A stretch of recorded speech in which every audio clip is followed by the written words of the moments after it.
Good evening and welcome to Tucker Carlson Tonight. It turns out they were all lying to you. The greasy cable show hosts, the self-righteous Obama administration hacks, the corrupt FBI leadership. There was no spying on the Trump campaign. That's what they told us again and again for over a year. That's what they're still telling us, even as they simultaneously admit that's what actually happened. That's what they did. That's how dumb they think you are, by the way. That's how much contempt they have for you. They don't even bother to make rational arguments anymore. They just bark louder and assume you will believe it. Today, disgraced bureaucrat Jim Comey claimed the FBI didn't really spy on the Trump campaign. He said they used, quote, confidential human sources, which, by the way, is what the FBI calls spies. As Comey put it, facts matter. Hilarious.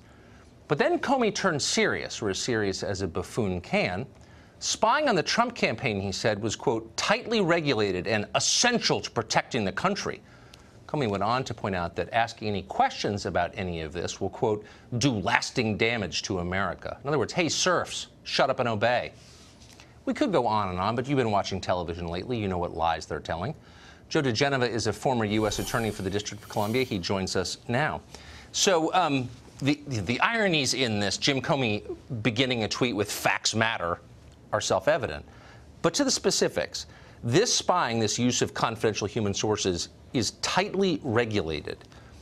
Did a judge sign off on this? No, the judge did not sign on it, and a judge usually doesn't sign off on it. But what happened was this was not the traditional use of a source. This was the spying on the campaign of the opposing party of the incumbent president, who at the time was Barack Obama. What you're hearing from Clapper and Comey is gaslighting.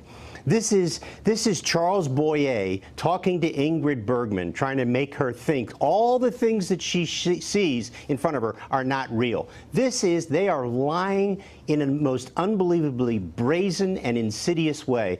If they were not spying on the Trump campaign, why didn't they just tell the Trump people, the Russians are coming after you, be careful? Because that's not what they were doing. They were spying on the Trump campaign, trying to frame people, set them up. That's what use of Mr. Halper, Mr. Stephen Halper, was to plant evidence so it would blow back so they could use it in FISA warrants. Comey and Clapper and Brennan are a group of psychotics who they can't stop lying. What I'm interested in, among many things, is in the response from the left, the self-appointed civil libertarians who've been telling us for generations about protecting the rights of the individual against the state. I asked a member of this House Intel Committee, Eric Swalwell of California, the other night, who signed off on this? And he suggested that a judge knew about and approved this spying on the campaign. You're saying that's not true? No. Well, the FISA surveillance was signed off by a judge, but not this intrusion into the campaign. This was done without judicial approval. So why wouldn't we want to know more about how this happened, why it happened? There's no precedent for this that we know of. Why is this not a big deal in the eyes of liberals? Because liberals are no longer liberals. They're progressives. They have given up on liberal ideas. They are now into the Woodrow Wilson format, where everybody is an enemy who isn't on your side. They hate Trump so much that they were willing to besmirch the Constitution to achieve a goal, which was his ultimate defeat at the ballot box, and if that didn't work, to have him removed from office. I feel like I'm going crazy here because I'm reading these stories day after day that are denying what they're reporting. Right. So here's one just pulled out of a hat. Some guy called Justin Miller at Daily Beast just put this piece up. He refers to it, I'm quoting, the false claim that the FBI spied on the Trump campaign. An informant is a spy. A confidential informant who weasels into any organization for good or ill is a spy. That is the classic definition of a spy. Indeed, James Clapper, while fumbling through his television appearances, has actually conceded that it was spying. But in his word, it was good spying. So how could the President of the United States, who oversaw the FBI at the time, Barack Obama, not have known about that? He did know about it because you remember that memorandum that Susan Rice wrote on Inauguration Day? Yes. Memorializing the meeting on January 5th. That's right. On January 5th, the President, Biden, Yates, Rice, they were discussing exactly what we are finding out now, and they were trying to figure out a way to explain it because they knew since Hillary didn't win, now it was going to come out and they needed a story. Obama knew all about this, and the notion that he didn't is ludicrous.